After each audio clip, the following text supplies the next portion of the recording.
Senhores, vamos dar sequência aqui ao julgamento dos processos da manhã desse dia 3 de junho.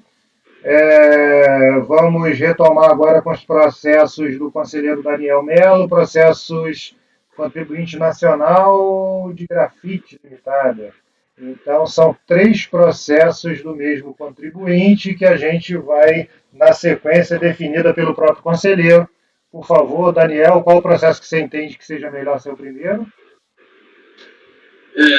Presidente, esses 3 processos, eles são iguais, certo? Então, não faz diferença a ordem. Tanto faz começar de trás para frente, como de frente para trás.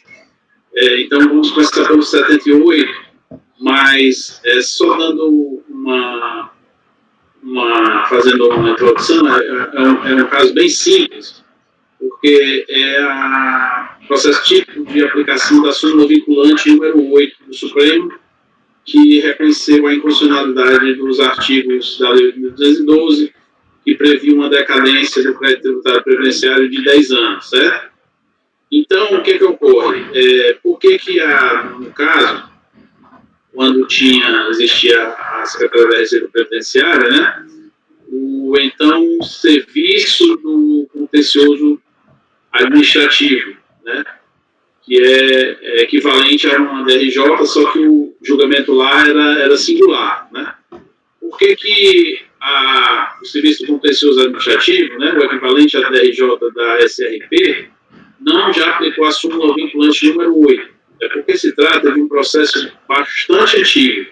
Quando foi julgado em primeira instância, ainda foi antes de 20 de junho de 2008, ou seja, ainda não existia essa súmula vinculante número 8 e a administração entendia que a contribuição previdenciária se sujeitava ao prazo decadencial de 10 anos, né? Então, esse processo foi distribuído para mim e o ponto fulcral aí da questão, a gente pode ir lá para o último parágrafo do voto, né?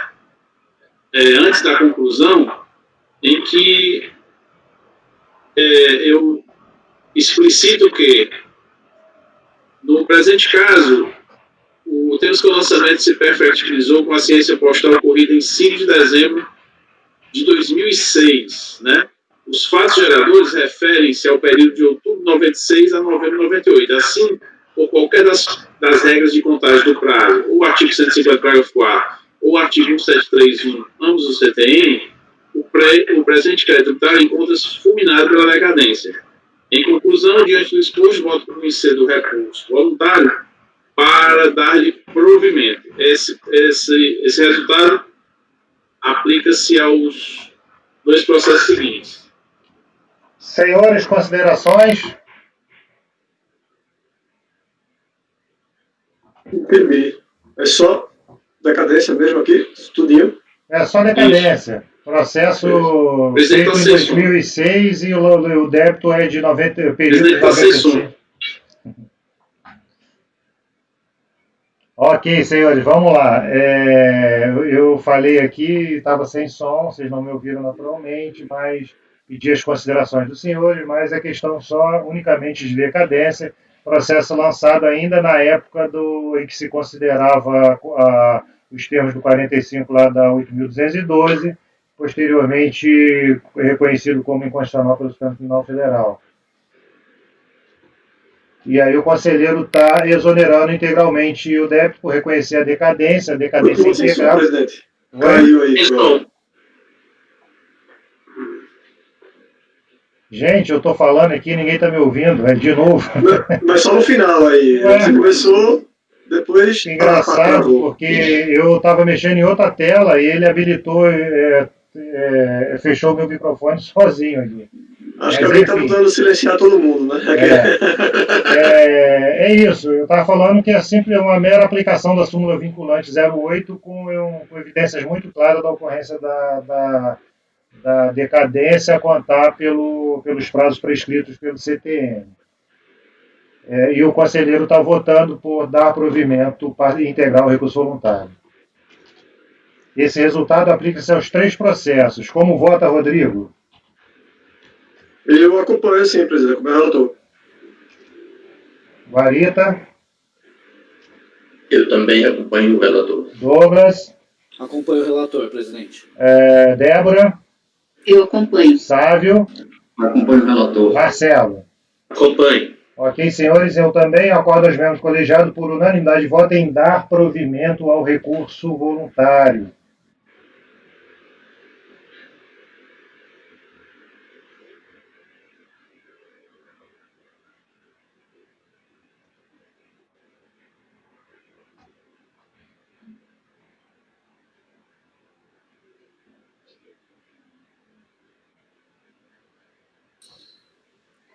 Esse resultado se repete no 79 e no 80, para os quais também ficou da mesma forma, acordo aos membros colegiados por unanimidade de votos em dar provimento ao recurso voluntário. Processo número 81, Palissander, Engenharia. Esse nome é conhecido, Daniel. Isso, a gente já julgou esse processo. É embargo, é isso? Mas, assim, são os embargos um pouco diferentes. Eu vou ter que pedir a atenção aí dos senhores para entender. Eu vou tentar explicar o que aconteceu nesse processo, o incidente processual que houve, certo? Foi o que aconteceu. Nossa turma, nessa mesma composição, reunida, julgou esse processo, certo? Só que o que aconteceu? Houve um lapso da minha parte, por conta que esse processo, se eu não me engano, ele vinha uma empresa de engenharia, então ele vinha obra de construção civil, vinham várias obras, ele vinha, digamos assim, num lote, né? Lote entre aspas, de mais ou menos 7 processos, né? Então, o julgamento, os recursos voluntários, eles eram idênticos, certo? E nós julgamos esse processo desse bolo, né? Só que o que eu não percebi, aí foi o lápis da minha parte, é que eu fiz menção às folhas do recurso voluntário nesse processo, que na verdade não existiam.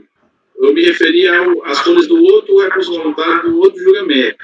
Por que não existia? Não tinha como existir, isso aí o Kleber no despacho de admissibilidade registrou bem. Porque houve uma falha na instrução processual e o instrumento do recurso voluntário só foram juntadas 3 páginas, né? Então eu me referia a um recurso voluntário de página tanto, que na verdade só tinha 3 páginas, certo? E esse processo foi julgado mesmo assim, né? Aí houve 2 situações depois do julgamento. A Procuradoria da Fazenda embargou, dizendo que, não obstante eu ter reconhecido a decadência corretamente, né, eu fui, por um excesso de zelo, eu reconheci o período decadente, aí disse, essas competências são decadentes, mas essas competências aqui permanecem rígidas, né? Então eu me referia só, se eu não me engano, dezembro de 2006, enquanto tinha uma competência posterior, né? Nos embargos, que até nós julgamos, eu disse que não teria prejuízo à compreensão, porque era logicamente que as competências mais recentes não estariam abrangidas pela decadência, estariam rígidas, mas não obstante reconhecia o erro e fazia constar que a decadência de janeiro de 2017, eu não lembro bem a data, mas tem aqui no processo, permanecem rígidas, né? Eu já reconheci quais as competências decadentes. Apenas eu fiz as 2 coisas. Eu disse as que estavam decadentes e disse as que estavam rígidas. E nas que estavam rígidas faltou uma competência mais recente, mas que aí já foi aclarado pelos embargos declaratórios da Fazenda, certo? Aí depois o que é que sobreveio? O contribuinte apresentou um recurso especial, certo? E aí a Câmara Superior recepcionou esses embargos, esses esse recurso especial como embargos inominados por conta da falha da instrução processual, certo? E aí nós viemos com uma diligência, ou seja, na verdade eu acho que por conta disso, é a quarta vez que... Por isso que esse processo é familiar. E quando você ouviu o nome, você diz, eu conheço esse processo porque, na verdade, ele já veio a quarta vez. Na diligência, nós pedimos para que a unidade preparadora instruísse o processo adequadamente com todas as folhas do recurso ordinário, né? E aí o processo retornou da diligência. Então, eu venho aqui nesse julgamento, né? Na verdade, eu tenho até que verificar na formalização, quando da formalização, se isso aqui vai ser um novo julgamento do recurso voluntário ou dos embargos inominados que a Câmara Superior recepcionou do contribuinte, né? Mas aí o que é que eu entendi? Eu aproveito para nesse novo acordo, né, que é justamente a mesma coisa que nós já julgamos, apenas para dizer que essa competência que a Procuradoria se manifestou nos embargos, né, apesar de já ter sido julgado esses embargos, já terem sido, eu digo quais são as competências rígidas agora de forma correta expressamente, e como não houve o fato de a unidade preparadora ter cumprido a diligência, ter instruído o processo corretamente com todas as folhas do recurso voluntário, e nada alterou o meu convencimento em relação ao julgamento anterior. Eu transcrevo as mesmas razões, né, a mesma fundamentação do julgamento anterior. Aí na parte que vou ler aqui porque eu explico rapidamente, em considerações iniciais. Foi preferido o acordo número tal. Na verdade, desculpa, esse acordo que foi proferido ainda era sob a presidência do Carlos Henrique. O que a nossa turma apreciou foram esses embargos, que foram mais recentes, certo? Foi preferido o acordo número tal de 12 de setembro de 2017, com lapso material manifesto, uma vez que fez menção às páginas do recurso voluntário incorretamente. Em verdade, restou consignado no despacho de admissibilidade dos embargos inominados do contribuinte, cuja interposição se deu sob a nomenclatura de recurso especial, mas recepcionado como embargo de declaração. Nesse momento processual, o ora recorrente argumentou que não foi intimado o acordo do recurso voluntário. Isso aí foi suprido. E que seu apelo foi sequer apreciado, posto que o instrumento recursal estava incompleto, com apenas 3 laudos juntados aos autos. Na oportunidade, este relator ressaltou que, não obstante a falha na instrução processual, não houve prejuízo ao julgamento, posto que o recurso guardava semelhanças com os recursos voluntários do mesmo contribuinte, interpostos para os outros processos da mesma ação fiscal. Essa assertiva foi confirmada após o cumprimento da diligência por parte da autoridade preparadora. Aí eu tenho só que acrescentar um desfecho aqui, dizendo que as minhas razões de decidir são essas. Aí, em relação à decadência, é aquilo que eu falei. Na verdade, a competência aqui que eu me referi é janeiro de 2002. E a Procuradoria disse que aqui no final, já indo lá para o último parágrafo em relação à decadência, eu falo o seguinte: a ciência do presente lançamento se deu em 29 de junho de 2007, assim o período decadente abrange o período o interstício de maio de 96 a novembro de 2001, restando rígidas as competências de dezembro de 2001 a janeiro de 2002.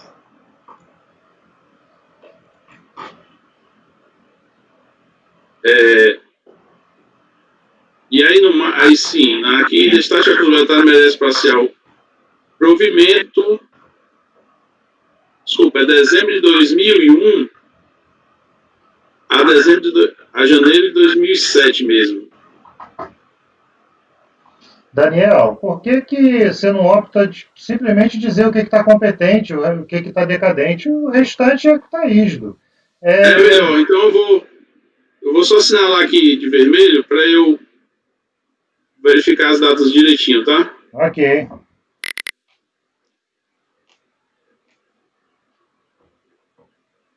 Então foi isso. Aí, em relação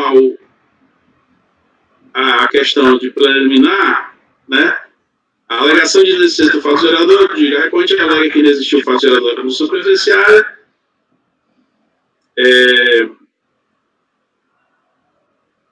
Só um minutinho aqui.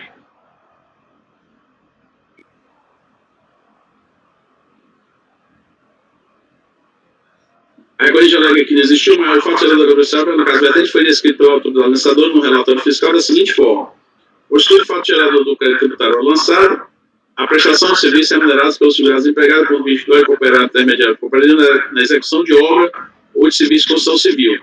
Em suas razões exais, o sujeito passivo alega de maneira genérica a inocorrência do fato gerador, não explicitando os motivos pelos quais entende que não existiu fato gerador. Trata-se, depois, de uma alegação evasiva e acompanhada de argumentos e meios probatórios.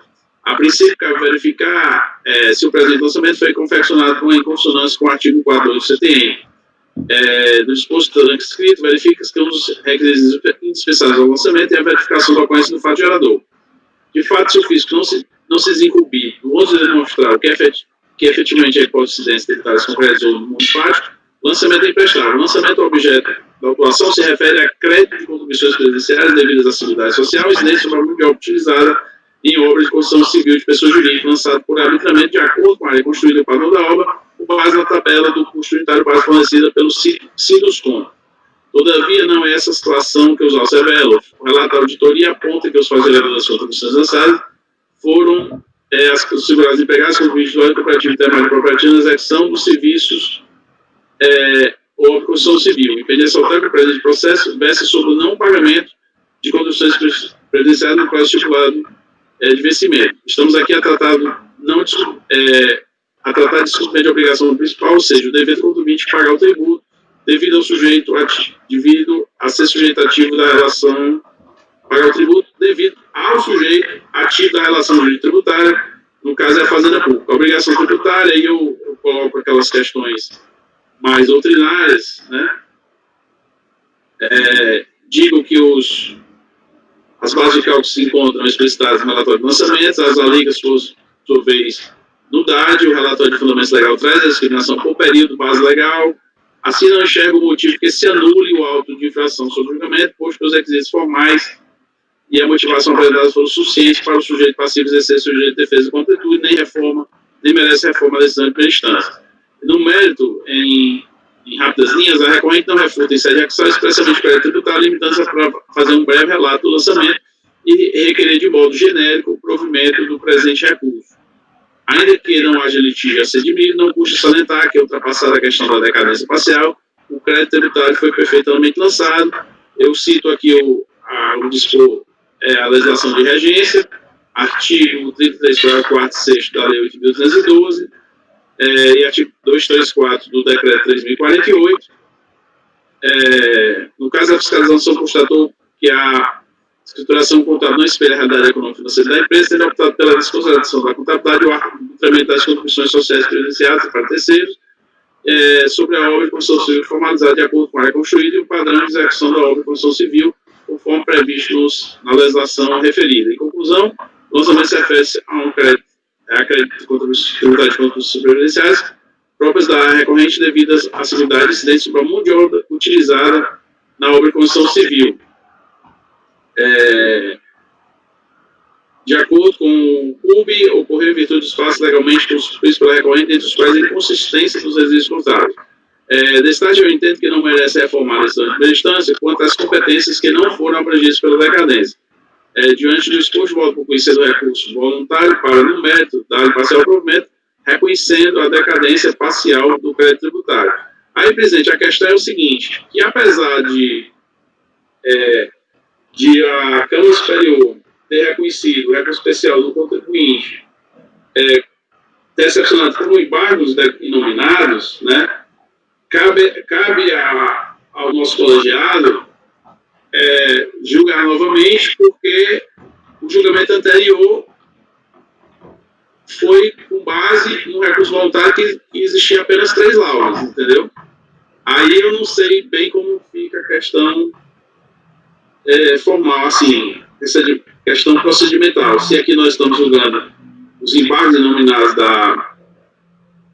do contribuinte, né, ou estamos julgando, né, proferindo um novo acordo com base no, considerando o fato que o anterior não poderia ter sido proferido por conta que só existia 3 laudos, né? Então ficou essa questão um pouco dúbia para mim. Mas o fato é que o meu entendimento é que o fato de ter 3 laudos, né, e agora é corrigido, como já era previsto, não interferiu em nada no convencimento, né, em relação aos argumentos de fundamentação do voto aí do relator.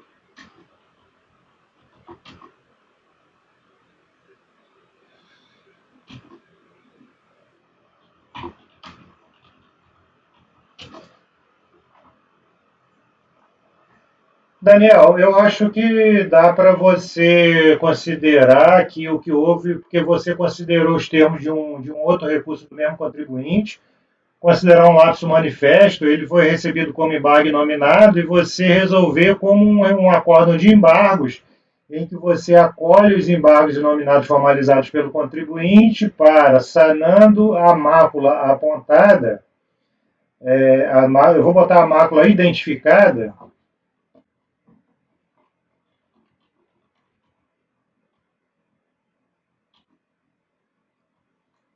com efeitos infringentes, não tem, nem tem efeitos infringentes, né, Daniel? Que é exatamente o mesmo conteúdo, né?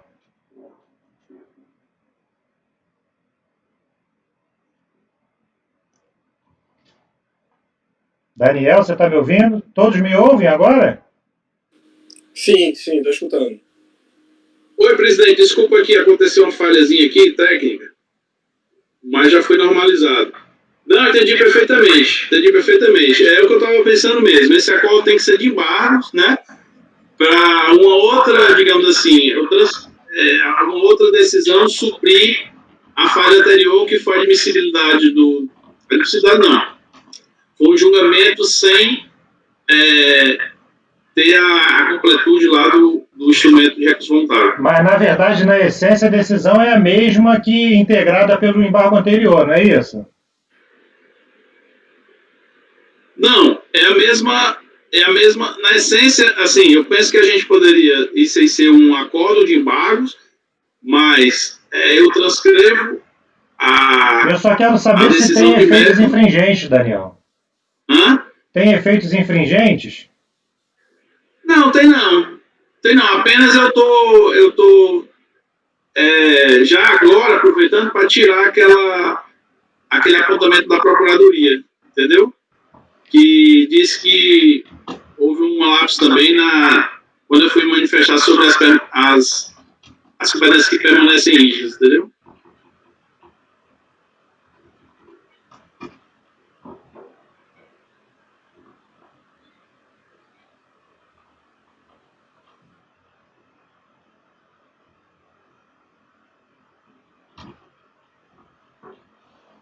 Qual é o acórdão, Daniel, que a gente tá então avaliando? O acórdão que a gente julgou, eu falei nas considerações iniciais, ó. É de 2017, Fala o número para mim, por favor. Foi não. Não, acordo que está as folhas 119, não. Só um minutinho, presidente. É de junho de 2018, é esse? Não, é 2017. Peraí que eu estava aqui no processo da grafite. 2201-003-877 de 12 de setembro de 2017. De 18 de setembro, é isso? 12.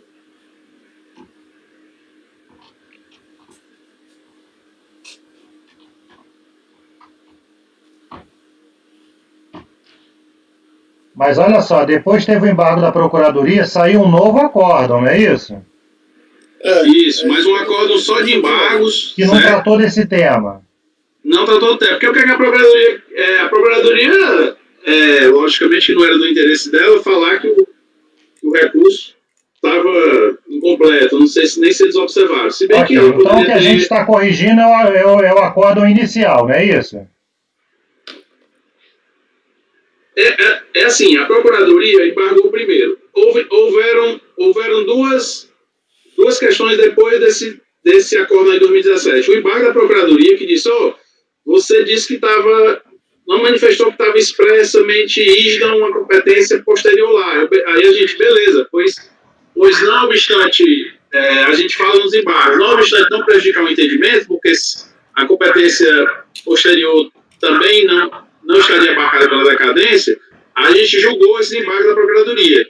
E aí, Teve o outros embargos. contribuinte não embargou. O contribuinte entrou com recurso especial, argumentando que nós não poderíamos nem ter julgado, porque só tinha 3 folhas o recurso. Aí a Câmara Superior disse, então recebo o seu recurso especial como embargos nominados. Então, a rigor a gente está julgando aqui os embargos nominados, né? Em Vamos face integrar. do primeiro acordo.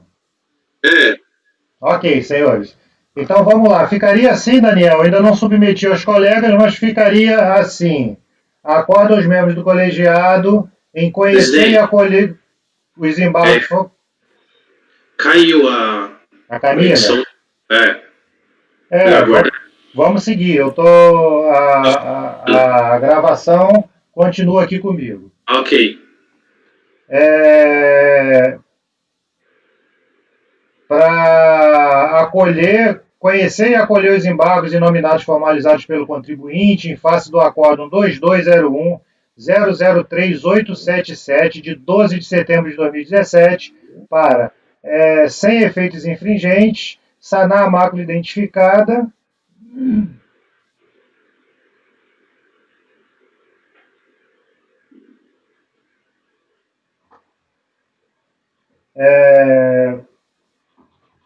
e aqui reconhecendo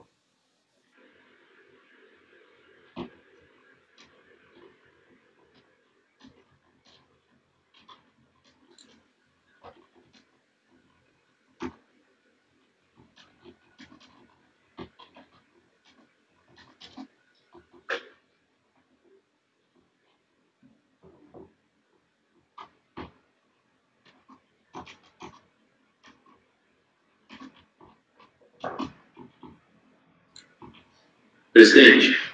Pois não, Marcelo? Camila, quer falar?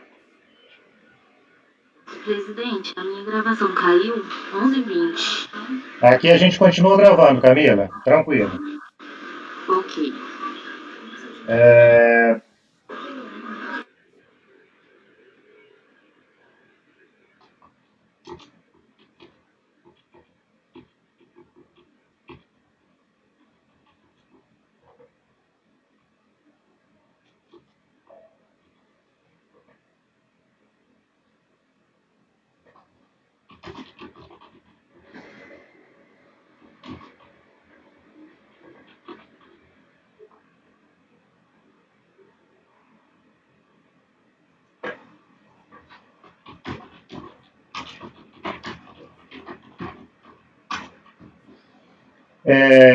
Senhores, todos de acordo com o conselheiro Daniel, reconhecendo a extinção pela decadência até a competência 11 de 2001 e, no mérito, negando o provimento ao recurso voluntário.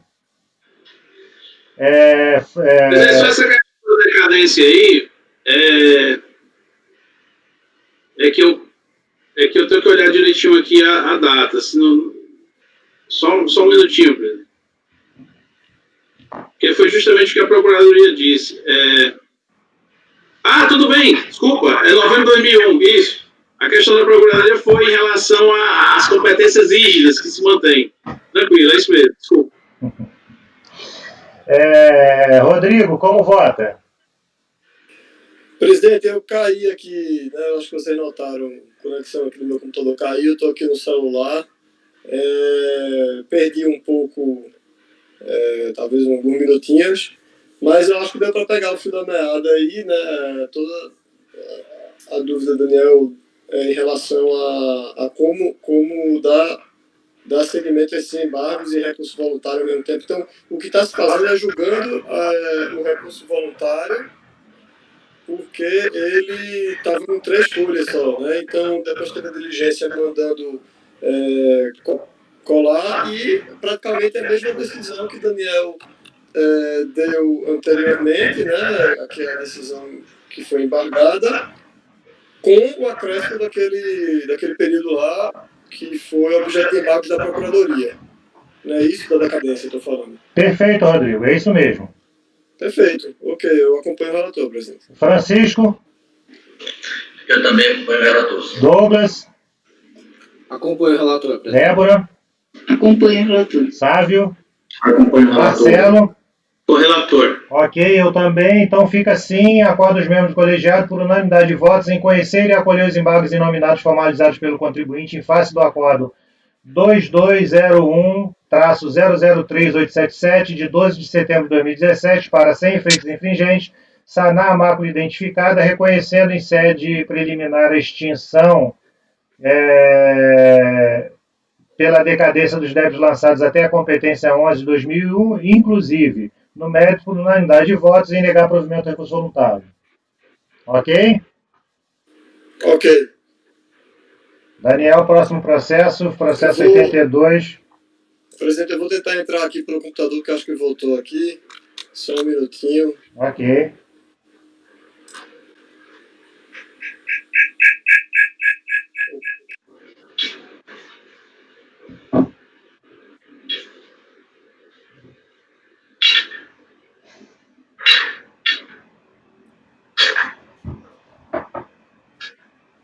Pronto. Estou de volta. Então vamos lá, processo número 82, processo do contribuinte Viscofan do Brasil, Sociedade Comercial e Indústria, processo também de relatoria do conselheiro Daniel. São 4 processos do mesmo contribuinte. Daniel, você prefere começar por qual? Presidente, esses processos aqui, eu não sei nem por que eles não foram classificados como lote, sabe? Porque até o período do lançamento é igual, muda só a empresa que prestou serviço de cessão de mão de obra, Ok. certo? Então poderia ser até lote, então é igual ao outro, tanto faz começar. Vamos começar pelo primeiro, porque o julgamento de um se aplica aos demais, certo? Perfeito. Mas a questão aqui, digamos assim, é rápida, é simples, mas vai depender do entendimento de cada um, né? Assim, pode haver alguma divergência e tal, mas eu vou tentar explicar aqui, só dar uma olhada rápida, porque faz tempo que eu fiz esse processo, mas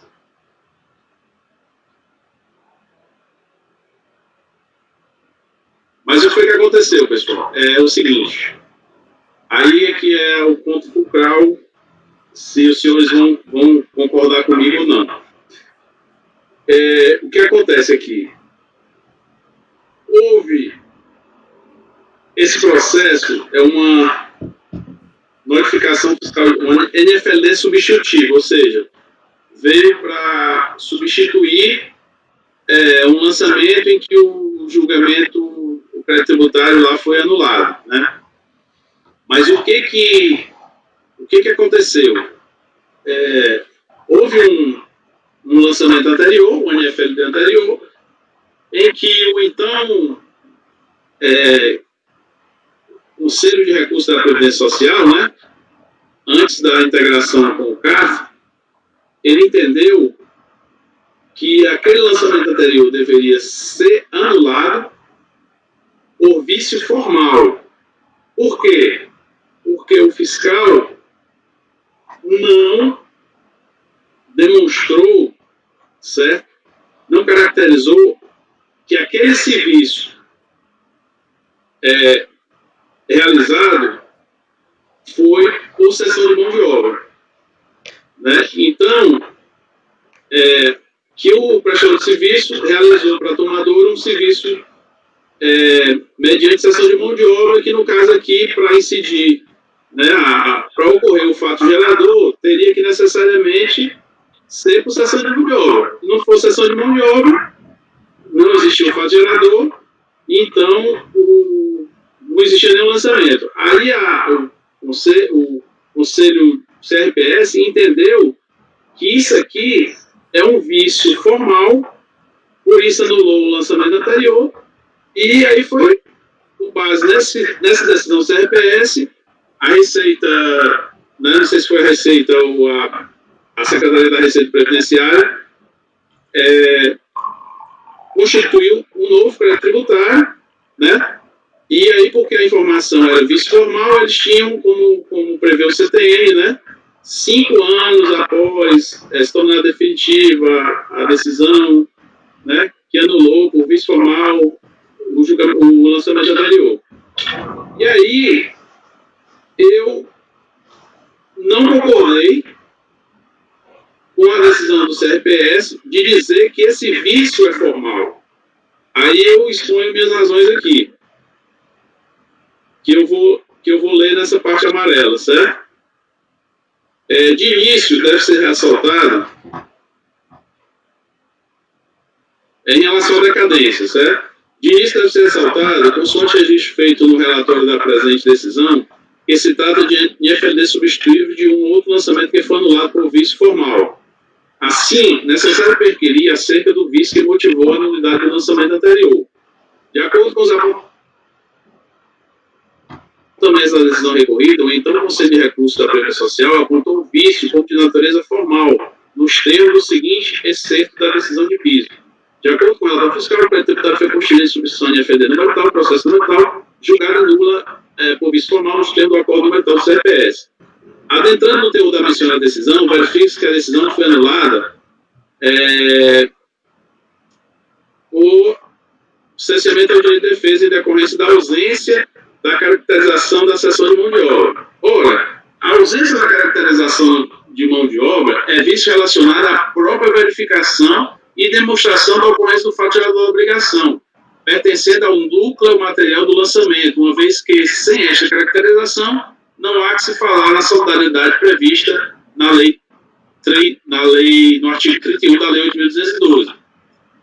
Na jurisprudência deste CAF, no julgamento do acordo número tal de laudo do conselheiro Júlio César,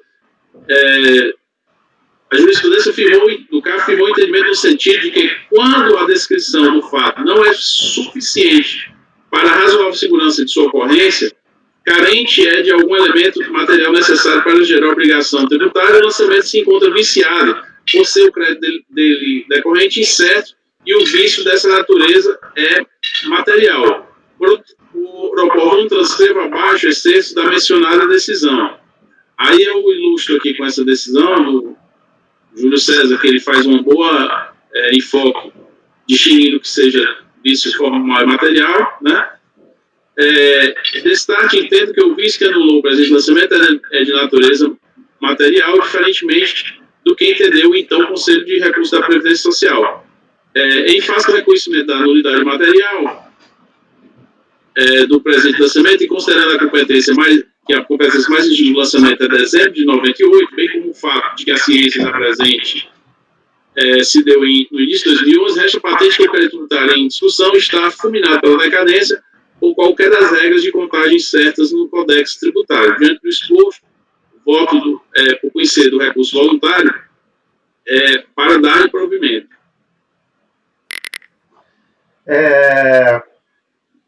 Vamos lá, senhores. Considerações?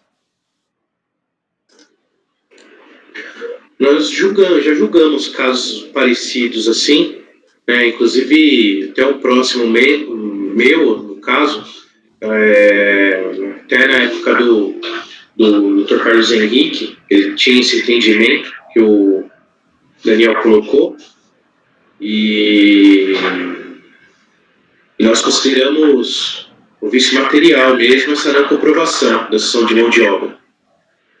Acabamos anulando e reconhecendo aí a decadência. Ô Marcelo, é coisa semelhante àqueles casos da Petrobras que a gente tinha Isso. julgado e que foi para a Câmara Superior e voltou, não é isso? É porque eles consideraram, desculpa, presidente, Pois não, pode falar, Marcelo. é que eles tinham considerado que a gente havia avançado no tema pelo fato do contribuinte não ter colocado isso, né, não ter destacado no recurso, mas enfim, Entendi. Né, Mas ele alega decadência, né? Então a decadência. Uhum. A questão que se põe é uma que eu tinha colocado ontem, num julgamento dos processos ontem, é que caberia a gente alterar, por conta do recurso voluntário apresentado no auto posterior, a gente alterar a decisão do Conselho da Previdência Social anterior, de um outro processo, de um outro lançamento, ou se fosse o contribuinte não tivesse concordado com aquela conclusão de mácula por vício formal, ele não deveria ter apresentado o necessário recurso lá naquele processo. Eu não sei se me parece, e aí foi o que eu sustentei e comentei no julgamento anterior, me parece que aquela decisão ela se torna definitiva quando não tem recurso. E aí nós estamos, por via de consequência, revisando uma decisão que já assumiu o caráter de definitividade no âmbito administrativo. Comentei isso com vocês ontem num julgamento de um desses processos. Eu não sei exatamente se isso poderia ter sido uma mácula que impôs o retorno dos processos julgado pelo Marcelo, né, da Câmara Superior para cá. Ele comenta que aparentemente a gente tinha julgado a questão de forma extrapetita, mas eu nem sei se seria o caso de extrapetita, porque é decadência, né? O tema de decadência é um tema de ordem pública e não precisaria o contribuinte solicitar nada, né? Então, como regra, me parece que pode ter como pano de fundo, e aí eu não vi essa decisão toda, um entendimento semelhante a esse que eu manifestei ontem e estou manifestando novamente aqui com os senhores. O que os senhores acham? Presidente, eu estava procurando justamente a decisão que anulou, né, a NFL anterior, para ver se ela fala, né, porque alguma coisa, né, se foi material ou formal, ou se isso foi uma construção da DRJ, porque pelo que eu vi aqui, o trecho que o doutor Daniel colocou no voto dele, ele cita como se um trecho aqui da decisão recorrida de piso, falando que então, o Conselho de Recursos da Previdência Social anulou por vício formal. Mas aí eu estava procurando agora justamente a decisão, né, para ver se ela fala alguma coisa, ou se isso foi uma interpretação posterior. E aqui eu encontrei ela está nas folhas 186 dos autos. Encontrei agora.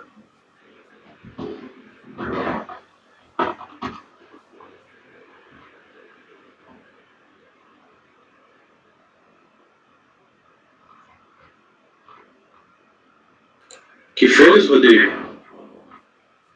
186.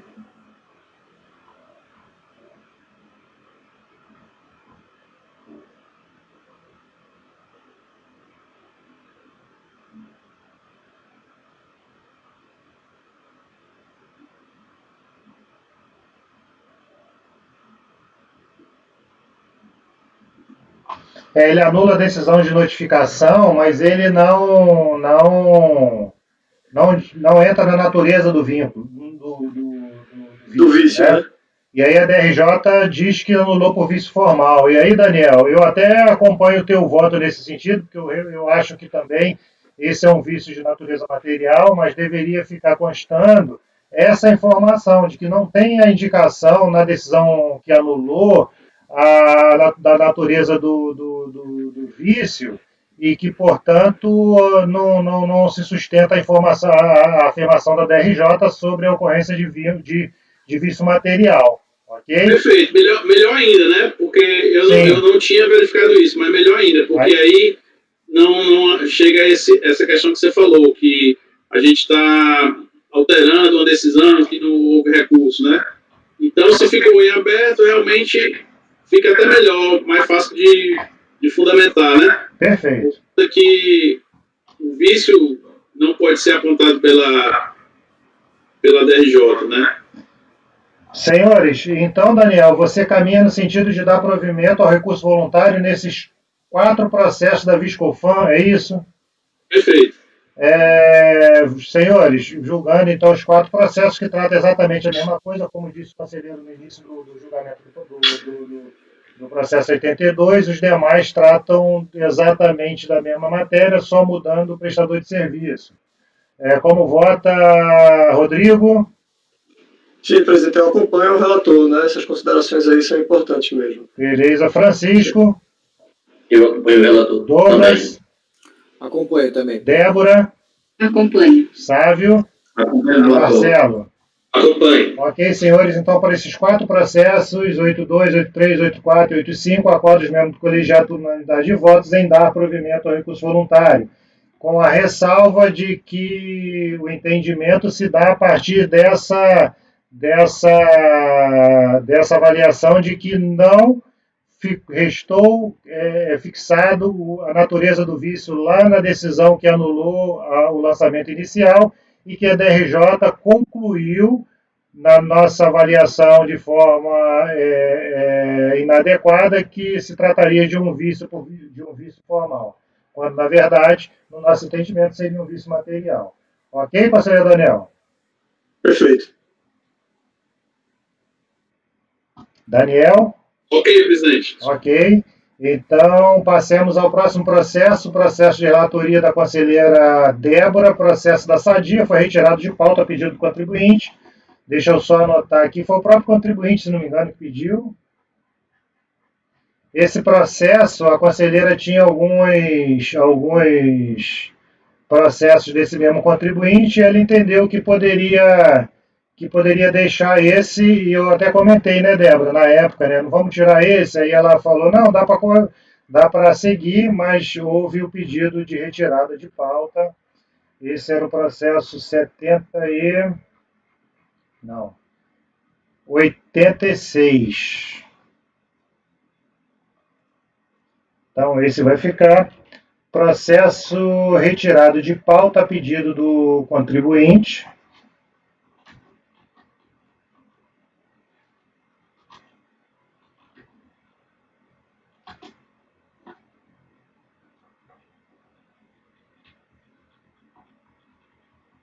Devendo ser incluído oportunamente em pauta de julgamento de sessão presencial. Ok, senhores?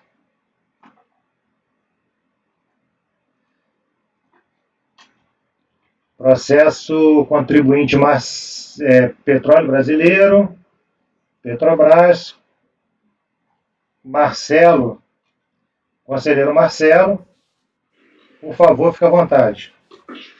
Esse é um daqueles processos que nós já julgamos aqui, que foram anulados. Julgamos o recurso voluntário, teve recurso especial da Procuradoria, que foi provido e anulado nossa decisão, eu vou retornando para julgar o mérito da questão, mas é bem isso que o tema a gente já tratou, em outros casos são idênticos, tá? Só vou passar um pouco, a única diferença aqui é que tem o recurso do prestador, tá? Eu conheci parte dele, mas eu só vou passar bem rápido aqui em relação ao relatório, e no voto é a mesma decisão dos anteriores, que nós já se debruçamos, então eu acho que não precisamos perder tanto tempo assim para análise, tá? Traços de crédito lançado pela fiscalização contra a empresa identificada, que de acordo com o relatório fiscal refere-se às contribuições da Seguridade Social frentes à parte de empresas, segurados, as contribuições foram apuradas com base no Instituto da Responsabilidade Solidária, decorrente de serviços prestados mediante cessão de mão de obra, de acordo com o artigo 31 da Lei de Custeio. Tá? E na época o prestador é JM Comércio e Terraplenagem Limitada. Ele consta aqui a descrição dos serviços prestados, objeto do contrato, houve impugnação de ambas as partes aí, e, enfim, veio para nós em determinada ocasião. Nós demos provimento anulando por vício material o lançamento e, com recurso especial, retornou. A Câmara Superior determinou o retorno para julgarmos aí, afastou a questão do vício material para nós julgarmos o mérito. Tá? Eu estou conhecendo de ambos os recursos, como falei de início, a única diferença é que existe o recurso voluntário do prestador.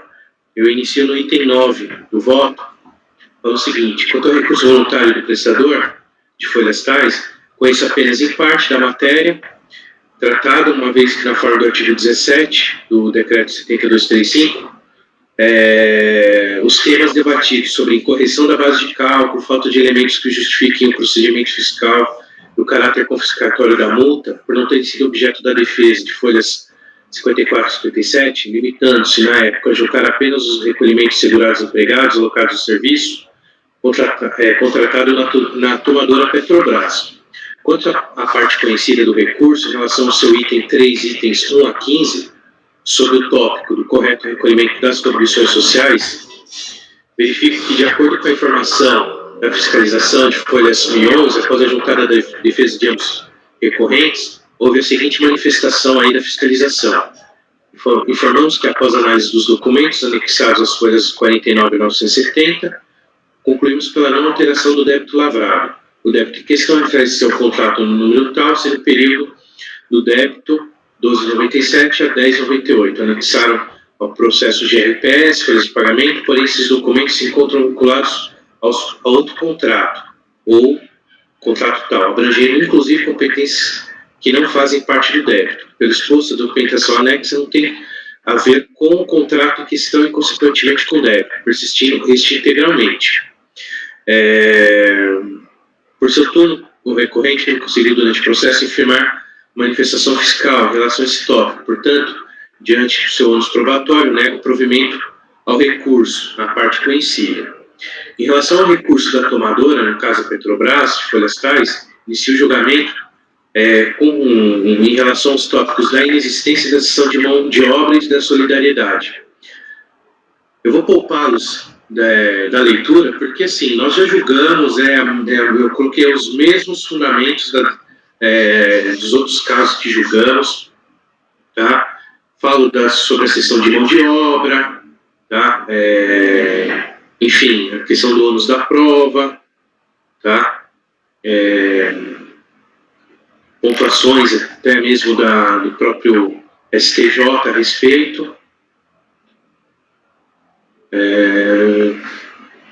Enfim, destaco o artigo 124 CTN também. Falo da aferição indireta, que existe previsão legal, tá? E nego provimento aos recursos, presidente, no mérito. Ok, senhores. Senhores, considerações? Não, presidente. Eu estava querendo olhar aqui no recurso especial que trouxe de volta exatamente essa questão do vício.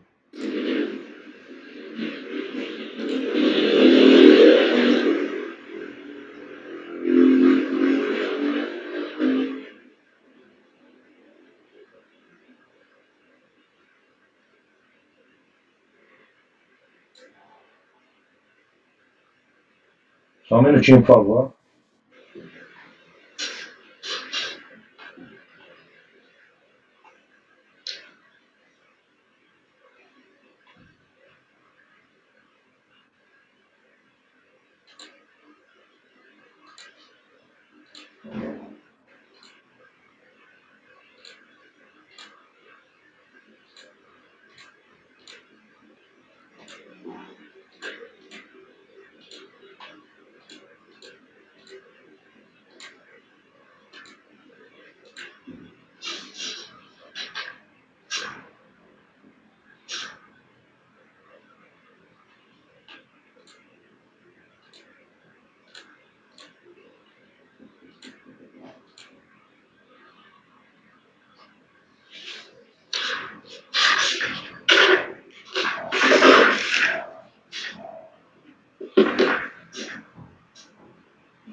Bom, está bem longo aqui, eu não vou perder tempo em buscar aqui amparo porque a gente discutia no processo anterior.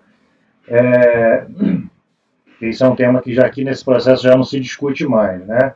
Senhores, alguma consideração a mais? Como vota Daniel? Eu acompanho, presidente. Acompanho o relator também, presidente. Acompanho também o relator também. Ok, Douglas. Oi, relator, presidente. Eu acompanho também. Sávio. Também acompanho o relator. Ok, senhores. Então, aí são os recursos, não é isso? Sim, presidente. Então, eu vou colocar aqui acordo aos membros colegiados por unanimidade de votos em negar provimento aos recursos voluntários. Tudo bem assim? Perfeito. Conselheiro Douglas, contribuinte IMEP, Instituto Mourãoense. São dois processos do mesmo contribuinte. Por favor, conselheiro Douglas, quer começar por qual? Vou começar pelo 88. Na verdade, eles são muito parecidos, só que a contribuição só difere se é patronal ou sobre os contribuintes. Perfeito. O resultado de um se aplica ao outro, não é isso? Então, fique à vontade. Então, a contribuição previdenciária, o lançamento de contribuição previdenciária que teve por base informações contidas nas folhas de pagamento de contribuintes individuais e recibos de pagamentos de remunerações efetuadas, guias de FGTS e informações de GFIP, além de declaração de IR fonte.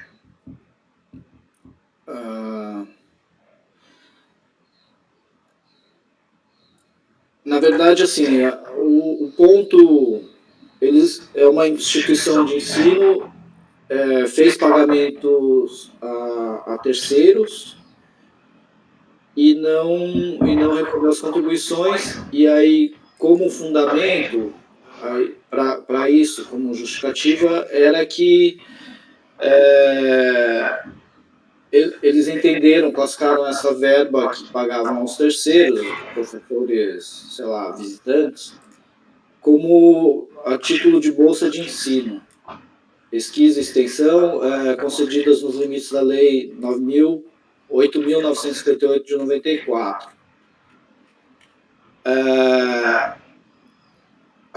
O auto foi mantido pela decisão recorrida, e aí apresentou o recurso voluntário, basicamente alegando que, de acordo com o ofício do INSS endereçado ao presidente do Conselho Nacional das Fundações de Apoio a Instituições de Ensino Superior, onde diz que está registrado sobre os valores despendidos a título de bolsas de ensino, pesquisa e extensão, concedidas nos limites da Lei 8.958, não incide a contribuição social e questiona a multa aplicada. Eu analisei aí essa questão e verifiquei que a decisão recorrida tratou dos pontos com os quais eu concordo, e aí eu estou aplicando o artigo 57, parágrafo 3º, porque, na verdade, ele justifica que teria que ser uma fundação de ensino, e nos autos não foi nada comprovado que essa instituição seria uma fundação, e por isso não teria direito aí à isenção, além do que esses pagamentos não são a título de bolsa, né? São feitos a título de contribuintes individuais. Eles chamavam professores para ministrar aula ou cursos na instituição. Então, por tais razões, eu conheço do recurso e nego o provimento. Ok, ainda que ela alegue que possui esses requisitos, não há nenhuma evidência, não é isso? O que está aqui que realmente seja uma fundação. Pelo contrário, o que consta é que se trata apenas de uma pessoa jurídica de direito privado. Isso. Perfeito. Senhores, considerações adicionais, conselheiro Douglas negando provimento ao recurso voluntário, e esse resultado é o resultado aplicado no processo seguinte também, o processo 89 do mesmo contribuinte, por ambos serem relacionados à mesma matéria. Como vota, Daniel?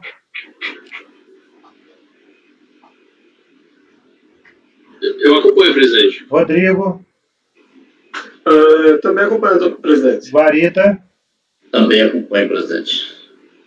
Douglas? O Douglas é o próprio. Douglas é o próprio. Agora é a Débora?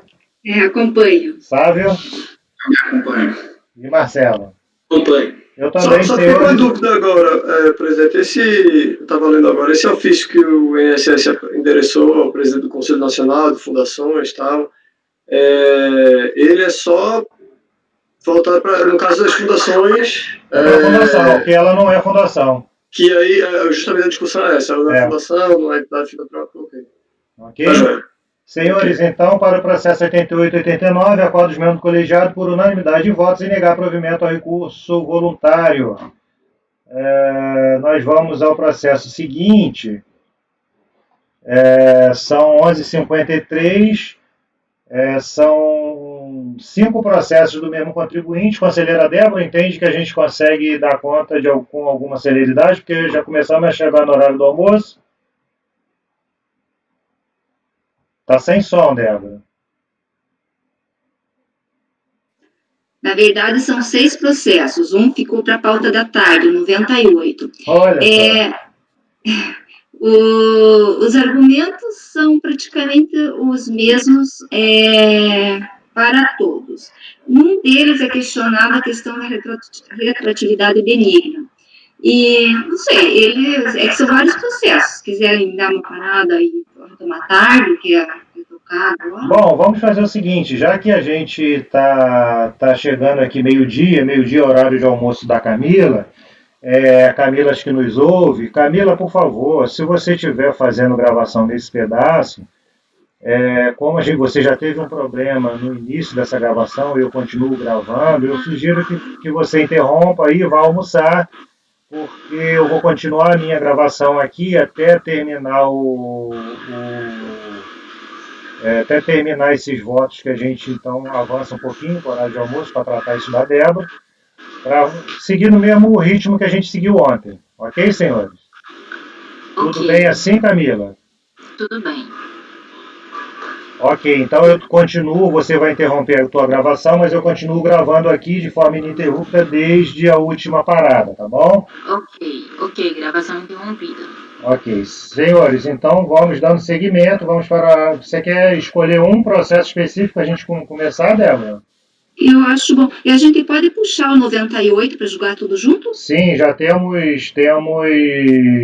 amparo para isso, vamos julgar tudo de uma vez. Então tá.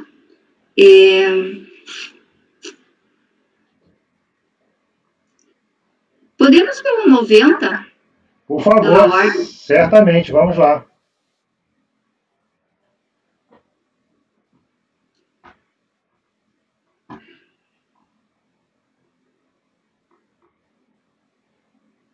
Senhores, só vou ressaltar que a conselheira Débora alterou, ela está com uma dificuldade de acesso à pasta T, ela mandou hoje pela manhã, por e-mail, os arquivos desses votos, e eu não sei se teve alguma alteração, mas esses não.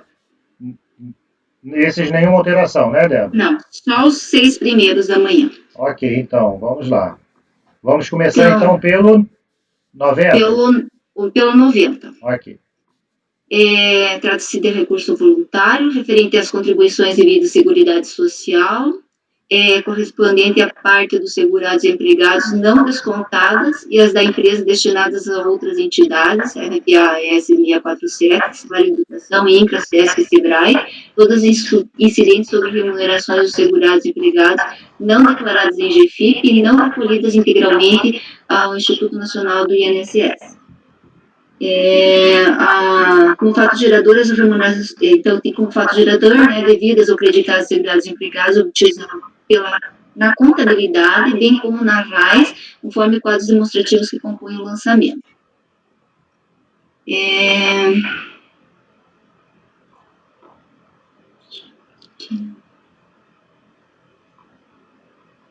O lançamento informa também que a notificada efetuou o pagamento de remuneração dos seus empregados através de recibos que deixaram de ser incluídos em folhas de pagamento, assim como deixaram de ser declarados em GFIP, apresentou GFIP com dados não correspondentes aos dados aos fatos geradores de todas as contribuições previdenciárias, aduz que as irregularidades acima, isto é, tudo do relatório fiscal, ensejaram a lavratura dos seguintes autos de infração.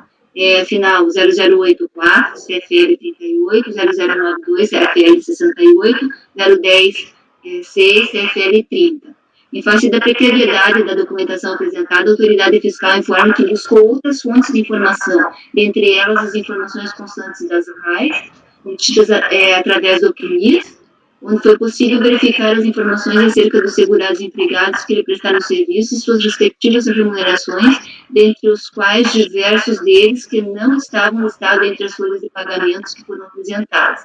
No que diz respeito à GFIP, registra que constatou a prática incorreta por parte da empresa de declarar parcialmente seus empregados, fazendo sua inclusão somente quando acionada pela Justiça do Trabalho. Nessa ocasião, ao retificar informações prestadas anteriormente, incluindo os segurados que haviam sido excluídos da GFIP, a empresa elaborava nova GFIP com a informação apenas daquele empregado, ocasionando, a partir da versão 8.0 do CFIP, que as demais informações corretas, inicialmente declaradas, fossem totalmente excluídas. Relata que, através da análise de livros de área e razão, identificou vários pagamentos efetuados dos seus empregados, sem que os respectivos valores fossem incluídos nas folhas de pagamento apresentadas. Consigna que, em face dos fatos relatados, efetuou o levantamento dos salários de contribuição com base na RAIS, deduzindo aqueles declarados nas GFIP, assim como os constantes das folhas de pagamento apresentadas, com base nos valores pagos aos seus empregados, constatados no exame da contabilidade, os quais não estavam inclusos nas folhas de pagamento. Narra ainda que o citado relatório fiscal que todos os recolhimentos que constam no banco de dados de INSS foram abatidos das contribuições devidas lançadas na ação fiscal, assim como os valores que já haviam sido lançados por meio da LDC, número tal, né, e da IP, intimação para pagamento, número tal, conforme a discriminação dos relatórios RAR. O contribuinte apresentou a impugnação, devidamente cientificado do lançamento, apresentou a impugnação e pleiteando a revisão do débito lançado, argumentando que o auditor fiscal considerou equivocadamente diversos lançamentos contábeis como tendo remuneração paga ou creditada a contribuintes individuais, autônomos, quando na verdade se referiam a despesas de outras naturezas, colocando documentos contábeis à disposição para a realização do novo levantamento. Deixaram de ser deduzidos os valores recolhidos em vias de recolhimento constantes dos documentos apresentados ao senhor auditor, o que altera significativamente os valores por ele levantados. A decisão da RJ julgou o lançamento procedente em parte, retirando o crédito relativo às competências preenchidas no período de 5 de 2001 a 11 de 2002, extintas pela decadência. No recurso voluntário, o contribuinte alegou em síntese o que segue. Ele só, assim, os aspectos jurídicos introdutórios, ele comenta acerca dos aspectos jurídicos, enfatizando a supremacia constitucional, discorre a respeito da importância dos princípios, tece considerações em relação aos princípios da segurança jurídica e da legalidade. Esses argumentos todos repetem no 6. A violação dos princípios jurídicos por parte da Receita Federal, que feriram de morte as garantias constitucionais da recorrente, da ampla defesa e do contraditório. Ele informa que isso aqui é matéria que ele não discutiu lá na impugnação, sustenta o dever da autoridade autuante de juntar todos os elementos que serviram para o seu libelo de acusação, pois daí derivam todas as consequências, daí falou que houve ao não acolhimento da acusação pela violação da ampla defesa e não desincumbência do ônus probandi, informa que o relatório RADA, a autoridade fiscal aponta que utilizou no levantamento da obrigação um documento de procedimento, ou sabe lá o que se trata, denominado DSG. Não existe na legislação previdenciária nenhum documento com tal denominação. Destaca que o fiscal menciona que confrontou a base de folha de salários, em alguns casos, quando se utilizou da folha de salários como base da contribuição, não cuidou em deduzir o salário família, mas ele só faz alegações e não comprova nada. Ele vem colocando aí um monte de argumentos e, na realidade, seria até o ônus dele comprovar quais são os argumentos que foram considerados, né, o salário família. Daí ele alega que essa conduta inclui a nulidade da exigência fiscal, que é impossível o recorrente possa produzir a sua defesa, e daí ele pega aqui a nulidade. Então, em sua peça recursal, vou passar para o voto. Em sua peça recursal, o recorrente, além de invocar a nulidade do lançamento por cessamento de defesa, sob o argumento de não ter tido acesso à cópia integral do presente processo, alegou que no relatório de apropriação de documentos apresentados, a autoridade fiscal concluiu ter utilizado no levantamento da obrigação um documento de procedimento denominado DSG, que não existe na legislação tributária, e que o agente fiscal, se utilizar da folha de salários, como aquilo que eu já falei, né, não deduziu o salário família. O Código na impugnação, sujeito passivo, nada argumentou a respeito do procedimento denominado DSG, seja de uma forma preliminar ou numérica. Nos termos da legislação processual tributária, esse argumento recursal se encontra fulminado pela decadência. Nessa atuada, não merece reconhecimento a matéria suscitada em sede de recurso voluntário que não tenha sido objeto de contestação de contestação na impugnação. Ainda ao deixar de refutar qualquer um dos fatos geradores apurados pela fiscalização, refutam-se devidas contribuições lançadas, diante do fato de não ter havido manifestação expressa em relação aos pontos da decisão do juiz Jacó, presume-se que houve a concordância de tal decisão. A transcrição do seguinte excerto do acordo recorrido demonstra que também em sede de impugnação o contribuinte manifestou-se inconformismo apenas de forma genérica, desprovido de qualquer elemento probatório. Eu transcrevi uma parte aqui do acordo, né, da primeira instância. Outros, tratando-se de aferição de contribuições sociais por meio dos indiretos, o exemplo da utilização da RAIS, o relatório fiscal é pródigo em motivá-lo, pormenorizando a situação fática em que ensejou a adoção de tal procedimento, a saber, a apresentação deficiente ou não apresentação dos documentos já rolados, os parágrafos que compõem o relatório do presente acordo, dando ênfase às folhas de pagamento, ou seja, o contribuinte apresentou a documentação suficiente e daí que ensejaram lançamentos contábeis e que motivou, inclusive, a lavratura do auto de infração ali consignados por descumprimento de obrigação acessória. Daí eu falo sobre os termos, a questão da nulidade, né, dos termos da legislação. Da leitura do relatório fiscal e do acordo da DRJ, não merecem prosperar as alegações do recorrente, o auto de infração do relatório foi elaborado em consonância com a legislação, e tanto ele quanto foram sem requerição de direito de defesa. O recorrente alega que houve cerceamento de defesa por não ter tido acesso à cópia integral do presente processo, e todavia tal argumentação não merece prosperar. É outro argumento dele. O contribuinte foi cientificado da decisão do acordo da DRJ em 27 de 2, com intermédio de petição da CAD de 24 de 3 de 2009, recepcionada na unidade de origem 25 de 3 de 2009. Requeriu cópias xerográficas desse processo. Na folha 231 foi anexada a cópia do DARF, Código da Receita 3292, com autenticação bancária em 26 de 3 de 2009. Nos autos não há qualquer informação acerca de não ter sido ou não, de ter havido ou não o atendimento do pedido do contribuinte. Todavia, tal fato é relevante, não sendo motivo para suscitar a nulidade do lançamento, tendo em vista que, por ocasião do encerramento da ação fiscal, o contribuinte recebeu cópias da NFLD e de todos os anexos nela mencionados e dela integrantes, conforme comprovam as cópias do documento 55, 101 e 103. Também recebeu cópia do acordo remetido por via postal pelo órgão julgador de primeira instância, os folhas 217. pertinente daí aqui a transcrição do artigo 60, né? Ao adentrar em minúcia do lançamento, como no caso de questionar o procedimento do SG, verifique-se que teve perfeita compreensão dos fatos a ele atribuídos, não restando configurado o cerceamento de defesa, razão pela qual não há como ser acolhida a alegação não recorrente, e, portanto, deve ser mantida a decisão da primeira instância. Essa questão da retroatividade da multa é questionado num outro processo, porque, pelo que eu entendi, acho que são dois advogados diferentes que estão defendendo o contribuinte. Então, um deles, no processo número, somente nesse, deixa eu ver se eu tinha, esse da Salário e Educação, o final 2008-11, que é questionada a questão da retroatividade benigna.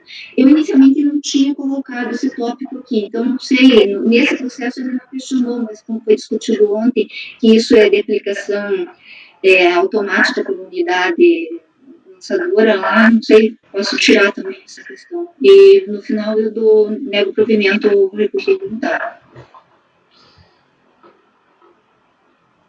Ok, Débora.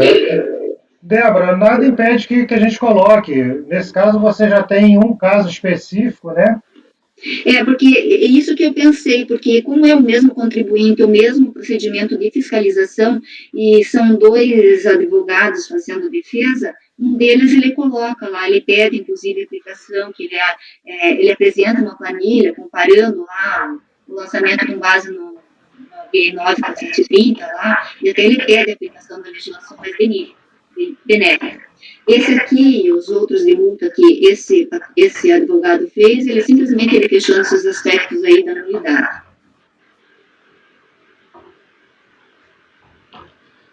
Senhores, considerações? Não, presidente. Não, presidente. A rigor, então, Débora, ficaria em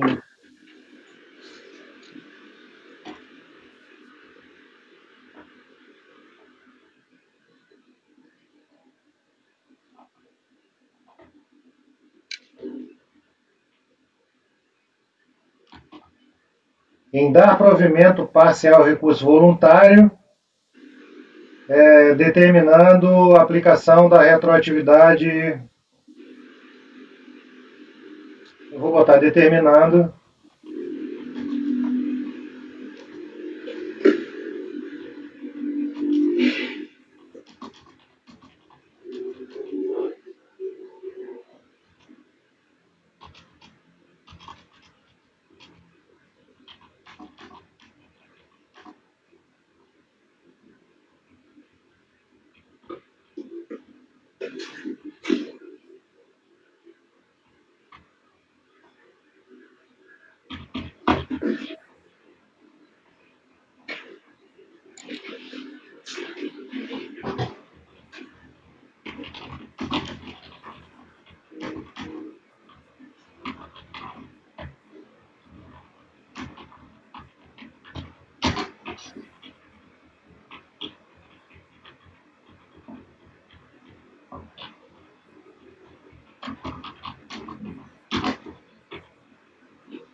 Presidente, na questão daquela matéria que ele suscita só em sede de recurso, daí seria um conhecimento parcial do recurso? Eu até dei uma olhada, é o SG, né? Aquelas três letrinhas. Eu dei uma olhada, aparece lá como levantamento. Acho que aquilo é só um levantamento. Aí não tem. Levantamento é o nome que o fiscal dá, ele bota uma siglazinha ali. Enfim, mas a gente pode colocar aqui em não conhecer em parte, né, do recurso.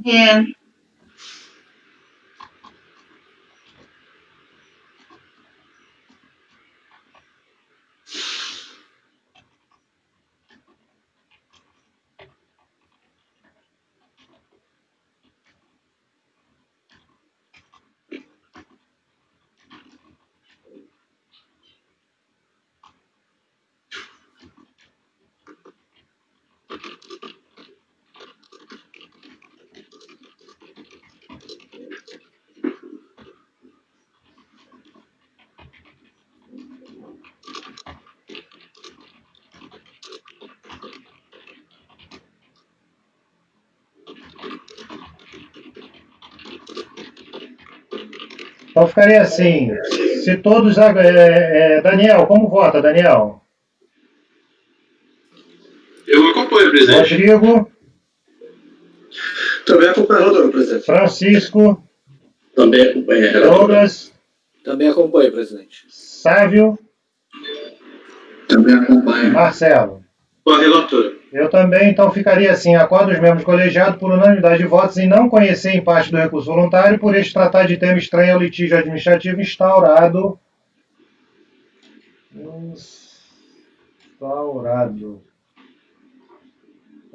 pela impugnação ao orçamento. No mérito,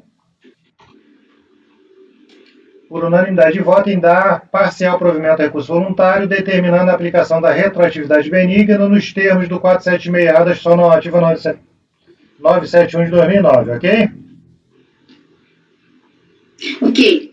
Ok. Débora, esse resultado, ele se aplica a algum outro processo desse grupo? Aplica-se para o próximo. Deixa eu ver só se ele questiona esse DSG. Sim, presidente, para o 91, é o mesmo Mesma situação, resultado.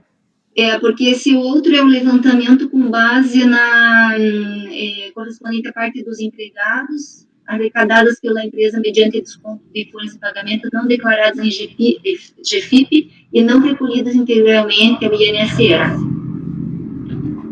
Ok. Esse é o levantamento. Tá, então 90 É o mesmo 91, mesmo resultado, ok? Qual o próximo, conselheira? Deixa eu ver o próximo.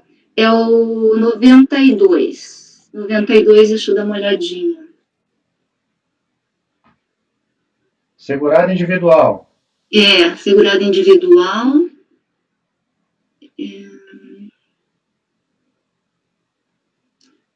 Só estou dando uma olhadinha aqui.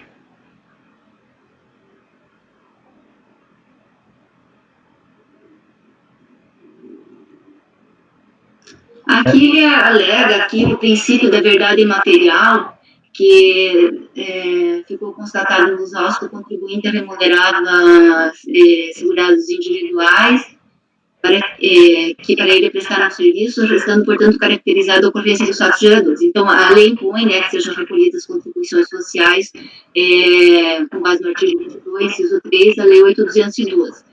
O recorrente invoca a necessidade de se buscar a realidade em nome do princípio da verdade material, para que se ateste os documentos colocados à disposição da fiscalização estavam em perfeita harmonia com o lançamento tributário, tendo em conta que o auditor fiscal considerou a real natureza dos pagamentos levantados na contabilidade da empresa, considerando como remuneração despesas que seriam relativas a pagamentos feitos a pessoas jurídicas, mas alega, mas ela não comprova. Então é a mesma história do anterior, né? Daí deixa eu ver o que tem mais. Daí esse tem a retroatividade benigna também, é esse que ele pede. Também. Eu rejeito a preliminar de nulidade no mérito parcial provimento para cálculo da multa com base na retroatividade benigna. Ok, essa preliminar não está relacionada... Só não tem esse aqui não tem aquela parte do DSG. Não tem, né? Então a gente vai ficar direto com negar, só dar parcial provimento, ok? Presidente, a gente não está escutando. Desculpa, eu fechei aqui. Então a gente vai ficar só com dar parcial provimento para aplicação da retroatividade benigna. Isso. Tá, eu não vou registrar aqui essa preliminar que você está recusando, porque não tem discussão sobre ela. Está negativo. Tá dentro aqui da negativa como regra, o processo, né? Você só está aplicando a retroatividade benigna. Isso. Então, senhores, todos com a conselheira relatora, Daniel, Francisco, Douglas, Rodrigo, todos, né? Oi, presidente. Então vamos lá, senhores. Acordo dos membros colegiados por unanimidade de voto em dar parcial provimento ao recurso voluntário, determinando a aplicação da retroatividade benigna nos termos do 476A da Instituição Normativa 971. Esse foi o processo 92. Temos ainda o 93, 94 e 95. Por favor, E considere... 98. 95 e 98? 98 também é do mesmo contribuinte. Eu não sei por que ficou separadinho, ficou para É tarde. estranho, né? Mas, Esse enfim, aqui, eu posso ir para o 93? fica à vontade. O 93 é CFL 68, descumprimento de obrigação acessória, apresentar a guia de recolhimento. Do mesmo caso, Débora? Oi?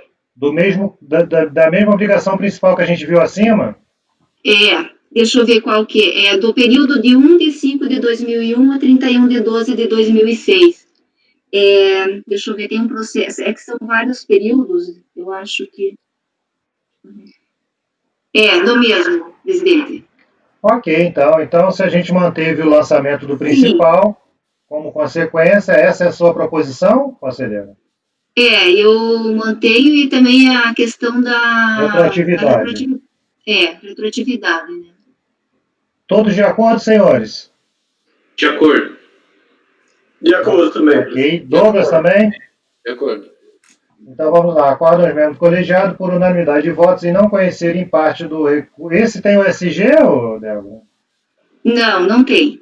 Ok. Então vai ficar igual ao anterior, em dar parcial provimento só para aplicar a retroatividade benigna. Processo 94. 94.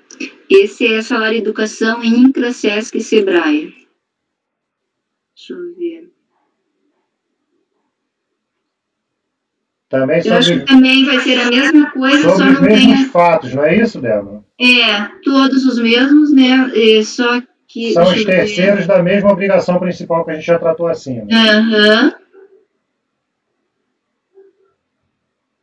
Ele fica igual ao anterior. É só negativa e com aplicação da retroatividade. Ok, então vamos ao processo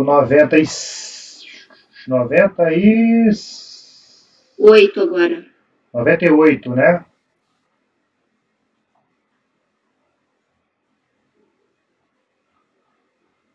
É a mesma coisa também.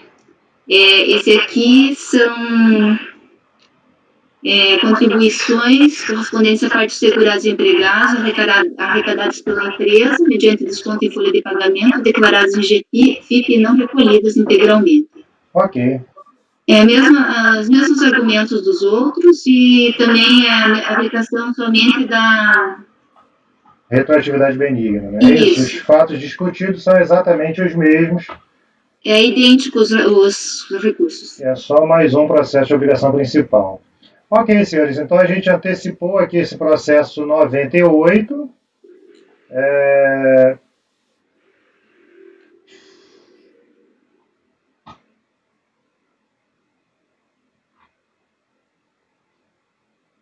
Sobre essa possibilidade